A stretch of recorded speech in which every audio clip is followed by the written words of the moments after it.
When a customer sees that the service they're getting, that the product they're getting is high effort, they value that product or service much more.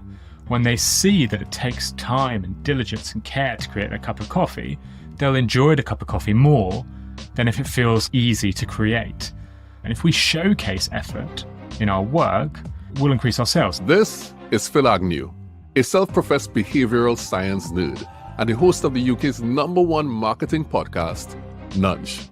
And on this episode of Useful Content, Phill shares with us 5 behavioural science, marketing, and copywriting tips that are proven to increase the positive responses you get from your content. Some people make content with incredible claims of instant results, but we'll discuss why it's important to make the things that you say sound believable. It always becomes more powerful when it's more believable. It can be easy for a marketer to say, I've spent a lot of time working on it, but it's hard to trust it. It's hard to make it stand out. What is the best way to use I, you, or we when you're talking to your audience? Turns out, when people say you, when you direct the message at a single person, it's far more effective. And Phill shares with us what he discovered about how to persuade people from Apple's CEO, Steve Jobs. I did a 2-part episode on Steve Jobs about 2 years ago, where I detailed every single psychological bias he used throughout his career.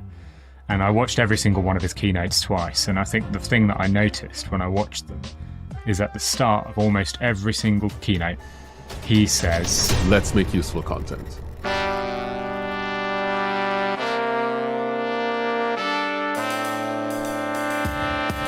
Teaching you to make useful content so that you can build long-term relationships with the people that matter to your business.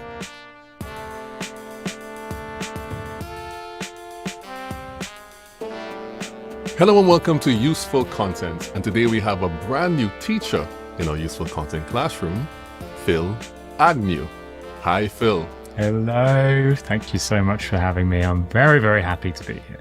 And I believe you 100%. We were just chatting before, and it was a really great chat to introduce who you are to my audience and, of course, introduce them to Nudge. But before we start to talk about the thing that we came to talk about, Phill, could you please share with the people what you do and how you help your clients and your listeners make useful content? I'm a behavioural science nerd, basically. I love this world of behavioural science, which for those of you who don't know is basically the application of psychology and science into changing how people make decisions. I'm a marketer by trade. I spent the last 10 years in marketing jobs for tech companies like Hotjar, Buffer and Brandwatch, but I've recently gone full-time on my podcast, which I've been running for 5 years. My podcast is called Nudge. It's the UK's #1 marketing podcast and the most popular marketing podcast about behavioural science and marketing. And I basically spend all of my days interviewing people far smarter than me about behavioural science and how psychology can drive people to take certain actions. And then I guess the different thing about me, my differentiator, as the old marketer in me would say, is that I learn from these experts and then I desperately try in any way possible to actually test it out for myself. So if somebody tells me to use a certain nudge to influence people, I'll go and use that on my email list, or I'll run a Reddit ad to test it out, or I will go and interview members of the British public to see if it works on them, or all sorts of experiments that I run to basically see if this psychology holds up in the real world, and I share those results on my podcast. So that's me. Yeah. And it's fantastic. It's like, it's so practical and so real, and it's evidence-based, which is a main thing, because a lot of times people suggest things and they don't really have the evidence to support it. And even at the small scale of, let's say, your email subscribers or maybe people in the public, it points towards something that could work at scale. And I think you're doing the work, man, Phill. I must admit. You're doing the work, which is excellent. So let's dive into some of those actual tips and some of those things that could help people. And let's go more into that right now, because I know you wanted to talk about some copywriting advice backed by science. And maybe, I think there are 8 points that you wanted to touch on. So let me first ask the question, why is it important when you're doing your copywriting that it have some type of scientific backing for effectiveness? Well, I guess the question would be, what is the copywriting for? I'm not a fantastic creative writer. I'm not a fantastic writer, full stop. If I tried to write a novel, it would be an absolute train wreck. But copywriting typically is designed to try and drive somebody to take some sort of action. For an email subject line, it's please open this email. For a website, it's click on the CTA. For a sign outside a football stadium, it's directing people where to go. You're trying to drive some sort of action. And if you're trying to drive some sort of action, then it is very useful to lean on the world of psychology and behavioral science, because psychologists have spent the last 150 years understanding how the human mind works, how it makes decisions. And we've discovered, well, I say we, I've done none of this, they've discovered, and I now talk about it, all of these biases that people have, shortcuts that people essentially use to make decisions. So, as an example, if you read that a beer is best selling, you'll be 2.5 times more likely to buy that beer when you go into your local bar. If you hear that KFC chips for just $1 are limited to just 4 packets of chips per customer, you'll be far more likely to buy those chips than if you heard that they were loved across the UK or something. That's scarcity in action. Or if somebody simply told you, buy 18 Snickers for your freezer, this is a real world test in supermarkets, and you saw that sign above the freezer in the supermarket, and you saw Snickers ice creams beneath it, it said buy 18 Snickers ice creams for your freezer, you wouldn't buy 18 because that's ridiculous, but that high number would anchor you and it would encourage you to buy maybe more than you actually would. So rather than buy 2, you buy 3. And that's an example of how psychology can be applied to copywriting to drive the results that you want. So if you're trying to encourage someone to take an action, leaning on the world of psychology can actually be really helpful. And that's why I think it's useful for copywriters. Perfect. Excellent setup to start on the list of these tips that will help people make the right choices when it comes to copywriting. And I love those examples that you use. I'm very familiar with those examples, especially the Snickers one. Anchoring on a big number, and instead of buying one, somebody might buy 2 or 3. So let's get into it, and let's get into the first tip you want to share. Where do we start when it comes to making these copywriting nudges? Yeah, me and Caitlin Burgoyne, we wrote an ebook about this, which you know about, Juma, because you messaged me about it. But we subtracted it. We segmented our tips into 3 sections. So the first is around grabbing attention. So we were trying to think, okay, what nudges that have been discovered in psychology could be applied to copywriting and be really good at grabbing attention. And the first bias that we found was around the word you.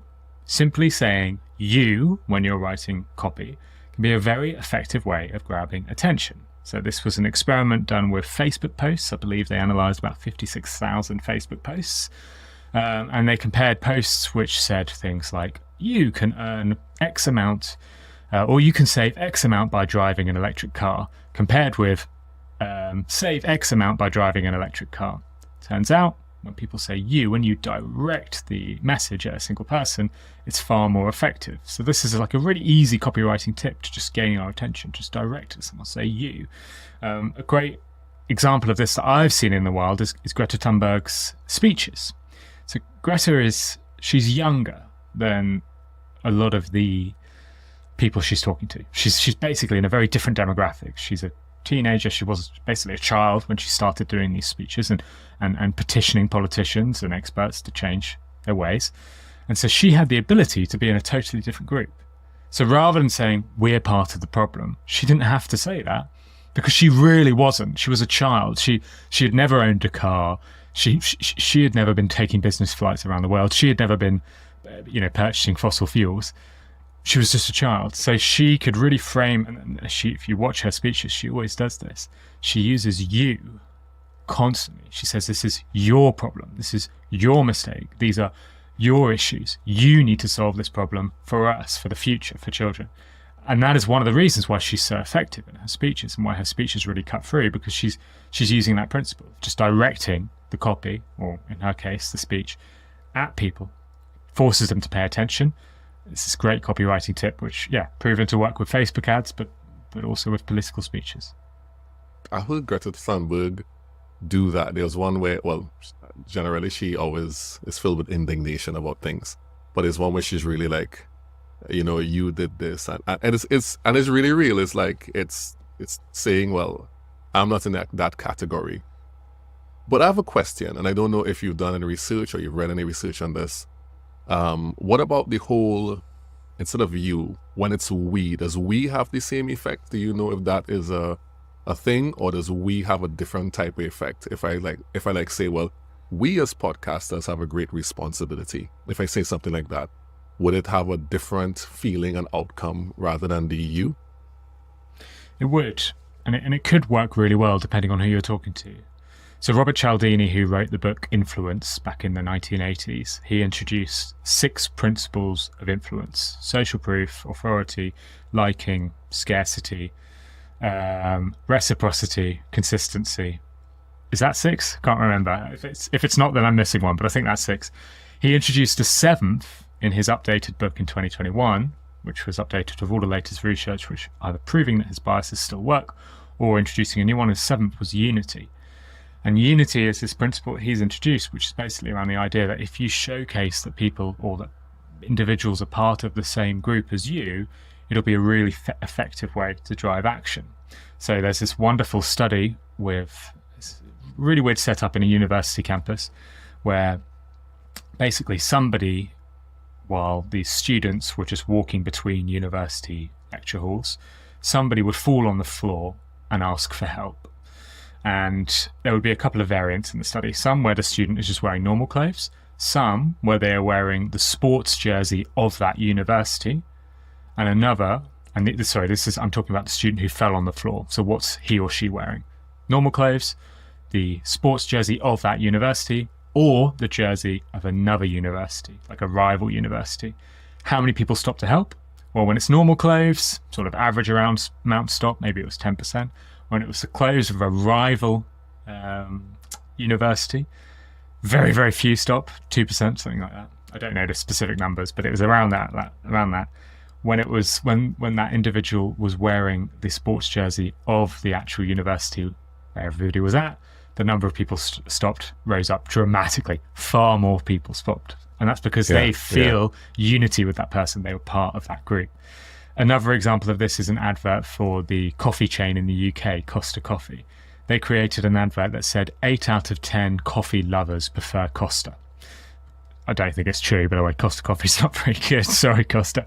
But that was a really smart ad, because what that is doing is creating unity amongst a group of people who they really wanted to attract. They want coffee lovers to go to Costa because coffee lovers spend more money. So saying we coffee lovers love Costa really works. Where this can backfire is if you say we and somebody doesn't feel part of the group you're suggesting.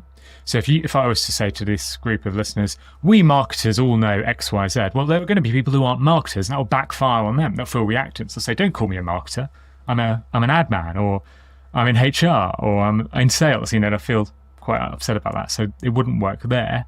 And it also wouldn't work if you said the word we, but it's part of a group that is undesirable. So whatever group's undesirable, if you're suggesting that somebody's part of that group. So we lazy people who can't be asked to work out, do X, Y, Z, that could backfire as well. So that's the difference there. Oh, that's perfect examples. Excellent. All right, I could ask more questions about that, but I do know we have a list and we're going down the list. So could we move on to tip number 2 in your copywriting, and what might that be? There's no way we're getting through this full list. Can I just let you know? Because we're going to chat way too much. But I will give you... okay. Let's see what we can do. I'll give you another one. So this is one that I really like. It's good at grabbing attention, but also building interest and driving action. And it's showing effort. So there's a couple of examples that I really like about this, which was shared in Rory Sutherland's recent Nudge Stock talk. So one example is from 2010. It involves Starbucks. And Starbucks, they'd got really good, the baristas at Starbucks, they got really good at doing something called parallel pouring, where they were able to make essentially 4 cups of coffee at once. Espressos coming out of single espresso machine, four espressos coming out, able to do milk for for lattes in two times, and they got really, really good at doing these really efficient coffees. They could make 4 cups at once. You would think the economist would say, this is fantastic. We can serve more people. If we serve more people, we can get more profit. People are in a rush. They don't like to spend lots of time waiting, so they'll be happier. All of this means, Starbucks will make more profit. Turns out, the opposite happened. As soon as they started doing parallel pouring and making 4 cups at a time, people just didn't come back to Starbucks as much as they did before. People didn't enjoy the coffee as much, we assume, because they weren't coming back. Sales were dropping. And Starbucks, they got a few consultants in to review it, and they said, why don't you try asking baristas to only pour 2 cups of coffee at once? They did, and things changed around again. People started coming back to Starbucks. They didn't go to other stores. And what's happening here is Starbucks were understanding how customers value effort.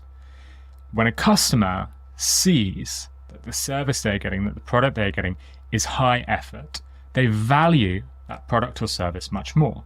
When they see that it takes time and diligence and care to create a cup of coffee, they'll enjoy the cup of coffee more than if it feels like effortless, easy to create. And so that's what Starbucks were benefiting from here, this idea of effort. And if we showcase effort in our work, we'll increase our sales. Studies with HBR show that when customers can see that food being created for them in a kitchen or a Subway or a store, wherever it is, they value that food more. They're willing to pay more for it. And in fact, even the chefs create better quality food when they can see customers as well. We both value effort. Real estate agents, studies with real estate agents have found that when you give prospective buyers a list of houses and say, this took me 30 minutes to create, what do you think? Or you say, this took me 18 hours to create, what do you think? Even if they're the identical houses, people value the list that people say took longer to create. In both of those scenarios as well, it did actually take 18 hours. There was no lie about it taking longer.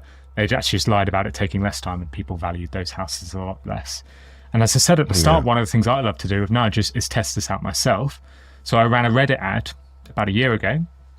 You're smiling, so you probably remember me talking about this. So for the listeners, this is going to be new. And the Reddit ad was to promote my end of year show. And that show contained 6 of the best marketing tips that I'd heard that year. The control for my Reddit ad, the copy on my control, read, learn the 6 best marketing tips I've heard this year. Pretty good copy. And then a link to the podcast. Should do quite well. The variant showcased effort. It said, I've spent 480 minutes speaking to marketing experts this year. Here are the best 6 lessons I've heard. So, kind of a difference, bit of a difference. One showcases effort, one just gets to the point. I didn't really expect it to be a massive change. It was huge. 45% increase in click-through rate with the effort version. Saying I've spent 480 minutes working on something made people far more likely to click and listen. So that is the power of effort. I have a couple questions about that. Yeah. The first one is, and I'll ask the easier one first, which is, when we are describing our effort, is it preferable or is it wise to give a specific number or amount as opposed to saying, this took me a lot of effort or this was very hard to do? I think with effort, and this nudge is known as labor bias or input bias, whatever you call it. I think it always becomes more powerful when it's more believable. So the issue with effort, and a lot of these biases and nudges, is it can be easy for a marketer to say, I've spent a lot of time working on it. The classic example would be if you go on Etsy, every single mug says handmade, hand-painted mug. That's good. It's showcasing some form of effort. But it's hard to trust it. It's hard to make it stand out. If you can find a way to make your effort more salient, it'll be more believable. So in your example, if I was to say I've spent 480 minutes speaking to marketing experts, that will be more persuasive than saying I've spoke to marketing experts over the last year. And it's because it's more believable. There's another example, again, from the same talk I referenced earlier. And it involved a couple who had just had triplets. This is in the UK.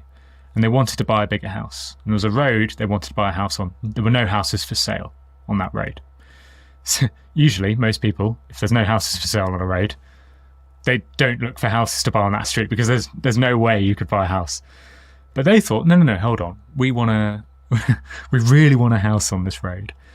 And so they decided to do something kind of interesting. They wrote a handwritten letter to all 20 houses on the road, each different. So each handwritten for the individual house. And they posted them through the letterbox. Rory Sutherland in his talk says that out of the 20 houses, 8 people invited them round, 5 people invited them to actually view and make an offer, and 2 people accepted the offer and they could pick between those 2 houses, and they had a house by the end. And that is incredible, because when we talk about nudges, we talk about quite small changes to behaviour. What you've done there is you've got somebody who wasn't willing to sell their house or wasn't thinking about selling their house, and within just one implementation is now willing to sell their house. And Rory Sutherland says, and I agree with him, that is directly correlated or directly caused by the amount of effort that's put into that communication. If they had just written a email and sent it to those 20 houses, there's no way they would have got that output. If they had typed a letter and printed it out and put it in those 20 houses, there's no way they would have got that output.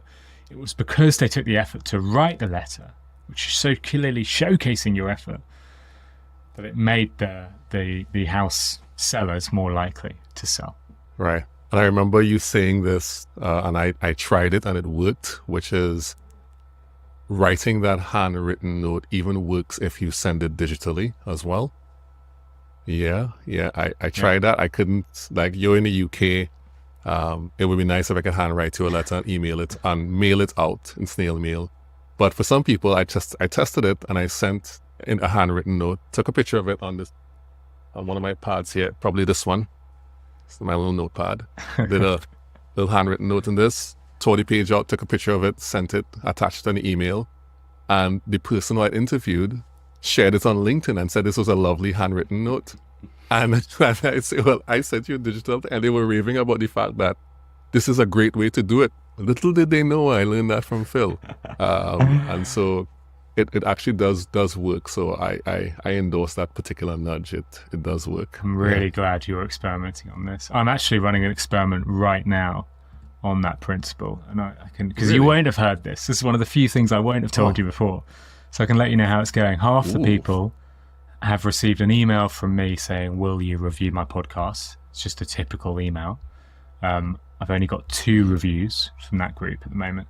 The other half received the same email, the same copy from me, but I did what you did. I wrote it up in a handwrote it, and then sent them a picture of it, and then sent them the link below, because you can't obviously include a link in a handwritten note.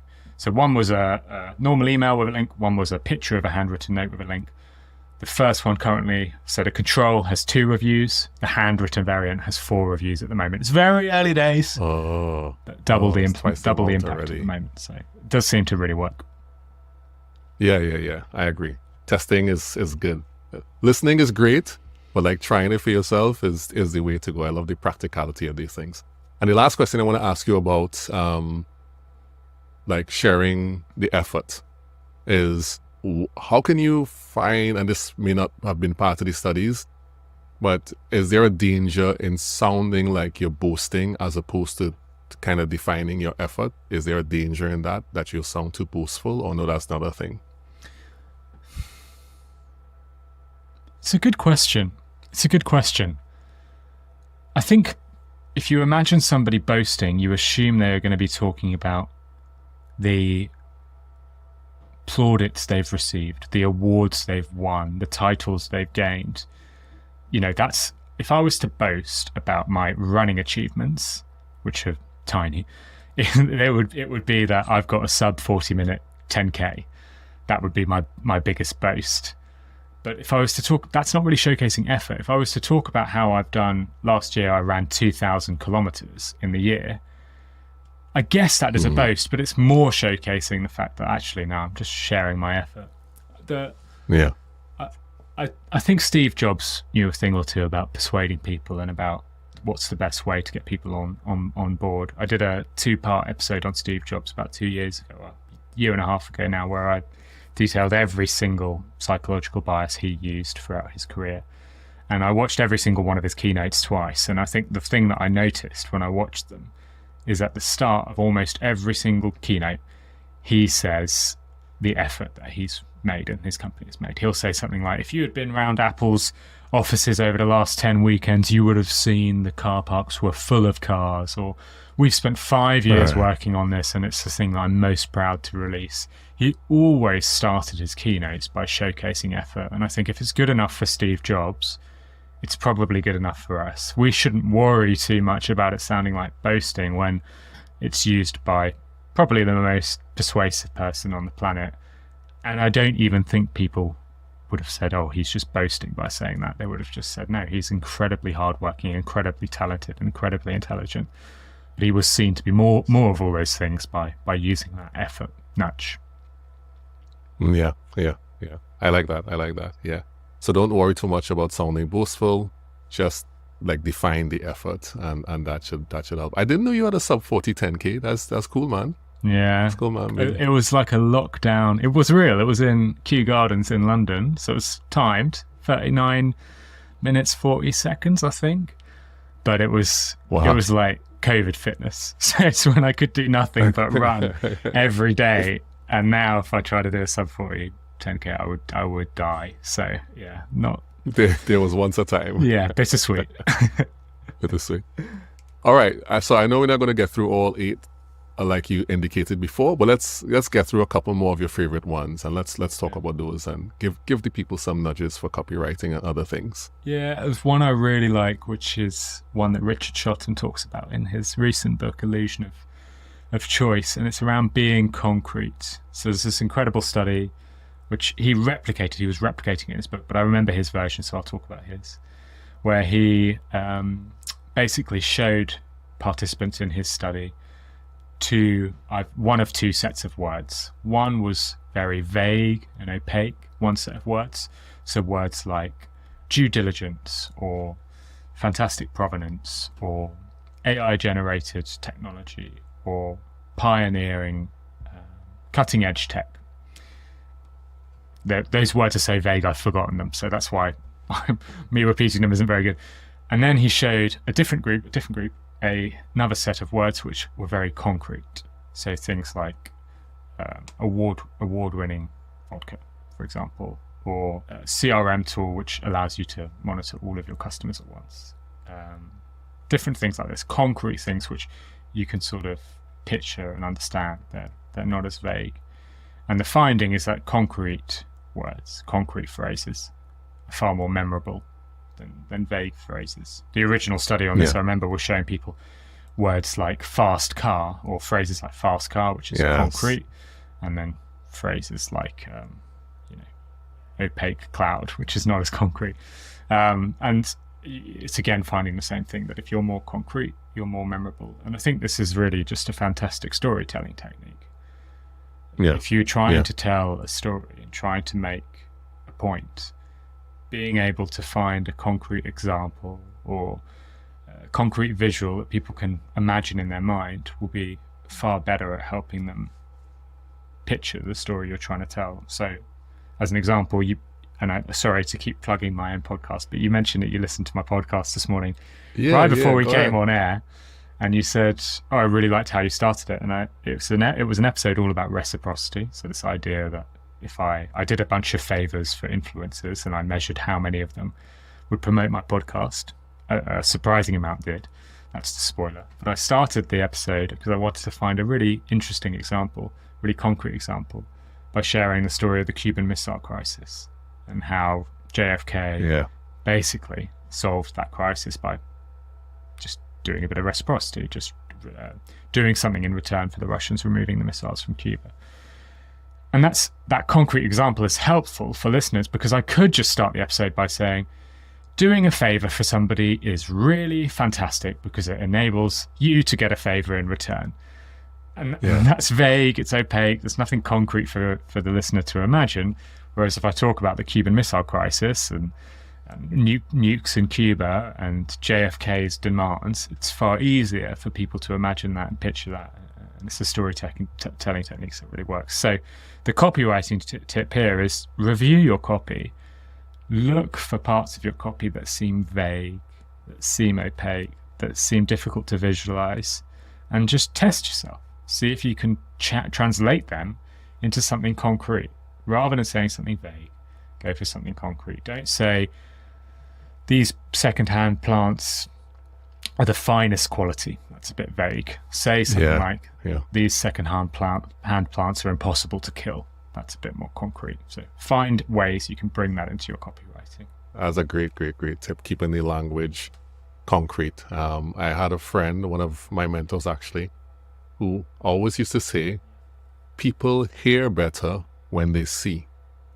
And he used to say, like, if you describe something and you say, and I think this is probably was from one of your episodes maybe as well, like a green door, then people can see in their brain a green door, as opposed to saying this, a wonderfully ornate door or something of that sort. I mean, and you could probably imagine it, but the language being more concrete does help people to see and visualize things better.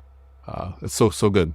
Let's have another one of your favorites, and then we could kind of summarize everything and give the people a nice package to go.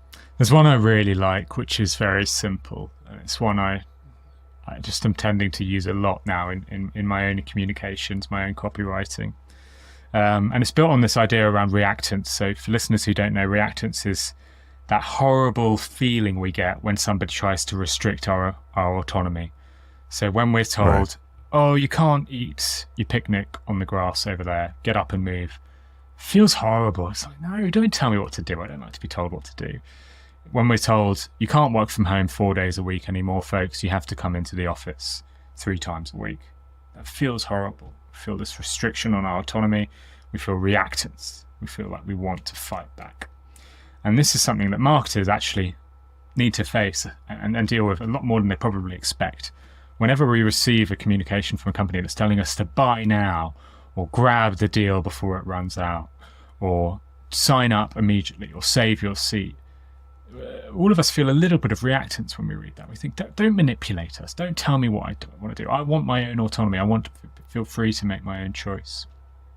And so there was this amazing French researcher who decided to test reciprocity and see if there was an easy way to avoid it and to make people not feel those feelings of reactance. Sorry, I think I said reciprocity earlier, of reactance, just by adding an extra line to his request. So he ran this test in bus stations in France, I believe, or maybe it was America. I think it was California, maybe.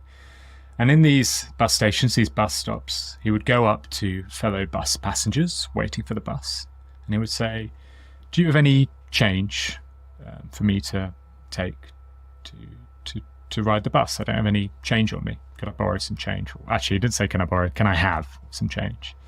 And unsurprisingly, most people say no. They feel reactance. They say, no, you can't tell me what to do. It's your fault. It's not my fault. I don't want to give up my money. I'm not here to pay for somebody else's bus fare. I don't know you. Most people tell him, I think 9 out of 10 people say, I don't have any change for you. And then he repeats the experiment again, similar bus stops, same bus stops, just with different groups of people. These are real people at the bus stop. This isn't, in the lab or students. And he says, do you have any spare change for me to take the bus?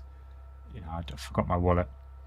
But of course, this is the line he adds at the end, but of course, you're free to refuse. It's a bit of a cumbersome line he's added there. It's a bit, also almost medieval. You are free to refuse. It sounds a bit medieval, right? But that one line had a dramatic impact. Rather than 9 out of 10 people refusing him, this time 5 out of 10 agreed. So just reminding people of their own autonomy. You are free to refuse me. I don't expect you to agree to my request. Reminding people that they have their own autonomy was incredibly impactful in changing people's behavior. Just saying, this is your choice, really impacts people. So, as an example, whenever I write an email asking people to do something, I will usually just finish it by saying, of course, you're free to refuse. Here's my latest ebook. I would love it if you would buy it, but obviously you are free to refuse. Here's my podcast, Nige. Please do come on, but obviously you are free to refuse. And I don't know how much of an effect it has, but if the study's relevant and worthwhile going by, it should have a fairly big impact. And I think I know this because I think I feel it. As a marketer, I'm somebody who really hates being marketed towards. I really hate being told I have to buy something. I'm sure you do as well. But when a marketer Yeah. reminds me that the choice is mine and that I'm free to refuse, even though I know about these nudges, my brain just clicks into gear and says, oh, okay, I think I will offer this man some change for the bus because he's been so kind. So that's one that I think is really powerful. Just write on your requests, you're free to refuse. And you might see that they're far more effective than they were before.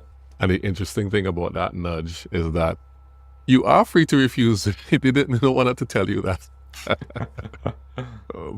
But I'm guess in the context of being a request being made, being told that, like that person understanding that you have the power to say, no, I'm not interested, or I don't want to, really puts them in a position where they're more willing to give, like it's their own choice. Yeah.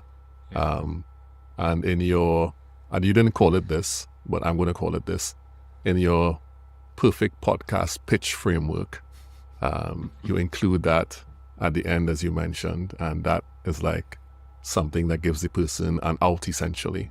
That if for some reason they feel slightly pressured, then they'll be like, oh, you're free to refuse. I am free to refuse. Maybe I should do this. You know, so it's a very, very powerful and interesting nudge. I love that one. I've tried it in different ways. Not be free to refuse all the time. I've probably said things like, you're free to say no, or you're free. Is this something you'd be against? I mean, I'm not sure if that has the same effect.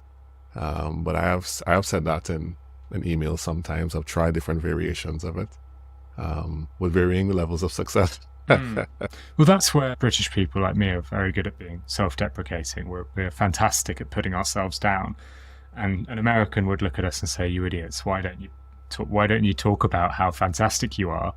If you are, you'd be much more effective." But actually, this is sort of evidence that could suggest that there are times when being self-deprecating really does work. If I send someone an email and say, I'm really not the best at podcasting, or I'm really not a great used car salesman, but the good thing about me, I guess, is that I'll never be able to pull one over on you because I really don't know what I'm doing. So it's really, as always, the decision is yours. Having that angle, having that self-deprecation, making people feel in control, removing that reactance, giving them, like we said, the right to refuse, can actually be very, very persuasive. And you might find that a bumbling British idiot can sell a few more used cars than an extremely confident American, 100% positive individual, simply because they let the buyer feel that real feeling of autonomy, which drives them to action. That's great. That's so excellent. Phill, are there any last, powerful, if somebody somehow ended up at this point in the podcast and they've heard nothing we've said before, is there any one nudge to rule them all? Like what?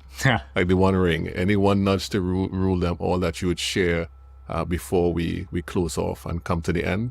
It's the silver bullet that's not the silver bullet. We've talked about how effort drives action. If we showcase effort, we can drive action. This is the single most powerful thing in psychology. If you write your proposal to your partner in stone, it'll be more effective than if you write it in letter. If you create a restaurant with, handwritten menus and one waiter per table and gold-plated plates, and make all of that effort, people will value that restaurant more. We value things more when effort is put into it. And this is what marketers often forget. We often think the best solution is the most efficient solution.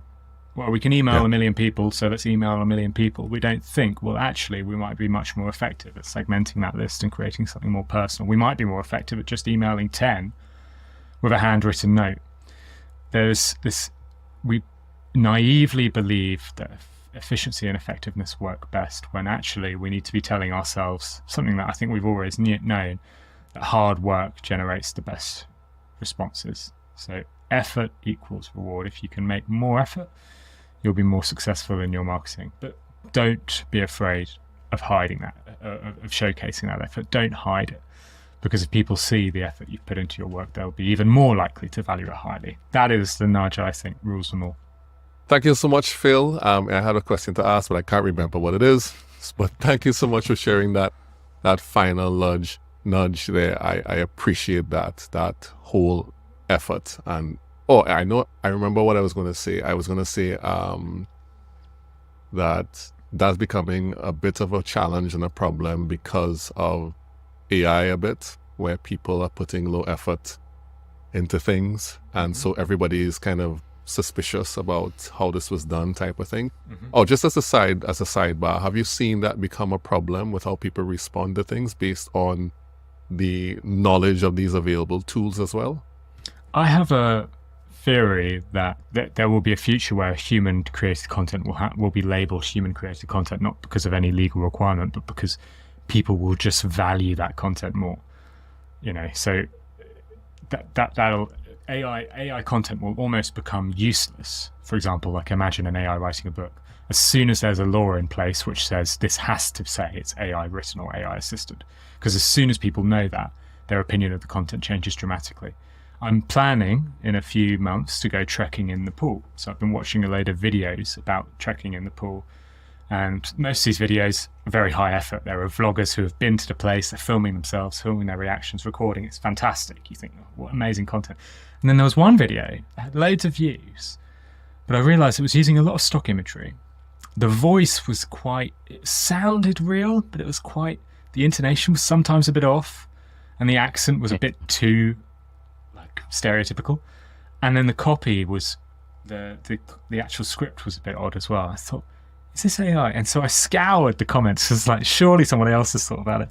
And somebody wrote, and most people missed it. Somebody wrote, oh my God, I've never seen more AI drivel in my life. You used the word allure 55 times in the space of 30 minutes, which is classic AI, like classic way to spot it. And that anyway, as soon as I realized, this is just my personal opinion, obviously, as soon as I realized that content was AI, I immediately unsubscribed from that channel. I didn't watch any more of their videos. I just didn't want to. I thought, well, I can't trust you. If you're not going to put the effort into creating this video like other creators, why would I trust you? And I think that's what marketers really have to worry about, or even content creators. You might think that it's really easy to create loads of content really quickly if I use AI. But what you might find is there are individuals who, as soon as they notice that you've fooled them, tricked them into thinking you've actually worked on this when you haven't, will react in that way and actually not unsubscribe, unclick, leave your site, do anything they can to get away from you because they won't trust that you create fantastic content anymore. It's a good thing I remember the question. It's a great way to end up. So thank you so much, Phill, for joining us. Phill, people may want to find you online and engage with your content. Where would you like to send them? I create a podcast called Nudge. It's got a lovely orange logo. After you finish listening to this wonderful podcast, you can search for Nudge and hear my latest episodes there. Yeah. Fantastic podcast, heavily endorsed, Juma approved, boom. 100% useful content. Excellent. So thank you so much, students, for joining us for this conversation with Phill Agnew. And we'll see you again soon on Useful Content Podcast. Useful Content Classroom. Dismissed. And we're clear. Nice. Wonderful, really wonderful. Yes, it's great. It's great talking with you, man. It feels so familiar. It feels so very, very I feel familiar. bad because the stuff that I have like top of mind is the stuff that I talk about quite a lot. Or if you followed me for a while, it gets quite familiar. So yeah, sometimes I feel for you like it's a bit like, it's talking about the same stuff probably. No, in the middle of the conversation, I could see that you were thinking that. And I was saying, no, it's just for the people. They're going to get so much value out of it. Because, listen, I had to hear some of these things like 5 times before I decided, let me try it. I had to hear some of them 6 times, 7 times. Some of them I'm still now getting in. It's never immediate. It's if you didn't say it 5 times, it would not have sunk in, because so I'm so glad when you repeat things. I'm so happy when you repeat things like, I forgot about that one. You give 10 tips and I remember one. And then I have to hear that one tip twice or 3 times for me to actually try it. And so it takes me 2 years to try 10 tips. So it's like, we need to hear it more than once. So I have no problem with that at all. It was perfect. Thanks, man. Appreciate it. Yeah, it's good. And also, I also reviewed Louis Grenier's book too. Oh, nice. fantastic. Yeah, isn't it? yeah. Yeah, he did the whole, what's it called? The whole, see, I'm forgetting the tip right now. He gave reciprocation, reciprocity. Yeah. Because he offered to send you a free copy in exchange for the review. Yeah. Right. Smart guy. So he did that too. Smart dude. All right, thank you so much, Phill. I hope you have a great day wherever you are in the world. And hope you have your trip to Nepal is good as well. Thanks, man. Do you want to? I'm just conscious. Do you want to hit stop recording? Because sometimes it takes a bit of time to upload, and I don't want to leave. Okay. All right. There we go. All right. Let me stop this off right now. No, we have an after show talk. So this is that. So I'm going to stop it. Yes. The Useful Content Podcast is brought to you and produced by Relate Studios. You can see the work we do at our website, relatestudios.com. If you like what you've heard on the podcast today, please follow, leave a rating, and come back next week for another great episode. And if you want to get more useful content in between that, you can follow me, Juma Bannister, on LinkedIn. See you soon in the Useful Content Classroom. But until then, don't forget to make useful content.